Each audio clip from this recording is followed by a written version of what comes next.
So matapos nga pong bumida ng former NBA player na si Bol Bol sa naging panalo ng TNT kontra sa NLEX nitong linggo lamang, kung saan kumamada ito ng 40 puntos at may kasama pang 15 rebounds, ay madaming fans ang nagtataka kung bakit hindi ito na-interview pagkatapos ng laro bilang best player of the game.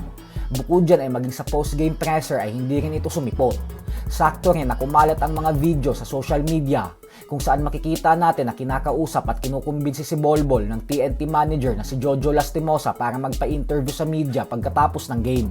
Subalit kapansin-pansin na umangal ito at nagmatigas nang dahil sa ayaw niyang magpa-interview. Dahil dyan ay kinausap ng fast break si Jolas upang hingin ng pahayag nito patungkol sa kumakalat na mga video sa social media.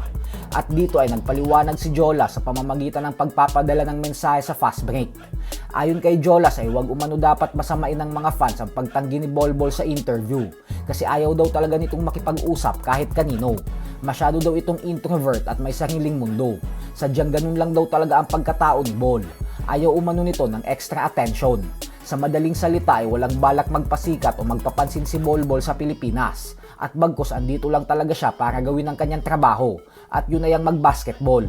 Halo-halo naman ang naging reaksyon ng mga Pinoy basketball fans dito dahil may mga nagsasabi na respetuhin na lang umano natin si Bol kasi mahiyain daw talaga ito, habang may mga bumatikos at bumanat naman na wala umanong katotohanan na mahiyain si Bol at bagkus masyado lang daw talagang malaki ang ulo nito at maliit ang tingin sa mga Pinoy. Bukod dyan ay pinapatunayan lang daw ngayon ni Bol Bol na totoo ang mga sinasabi na attitude problem ang siyang dahilan kung bakit nawala agad ito sa NBA makalipas ang 6 na taon. Kaya naman kayo na lang pong humusga dyan.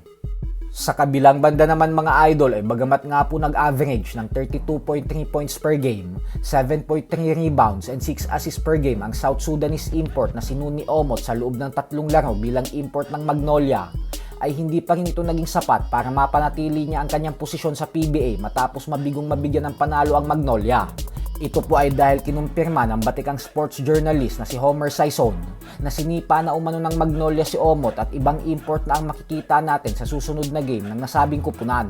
Madaming fans naman ang nagulat sa naging desisyon ng Magnolia management lalo pat sinabi mismo ng Magnolia head coach L.A. Tenorio na hindi naman si Omot ang problema dahil ginagawa naman umano nito ang parte at ambag niya para sa team nila.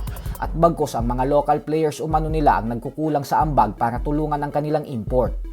Habang may mga nagsasabi naman na hindi ang import o local players ang dapat sisihin, kundi ang mismong sistema ni Tenorio.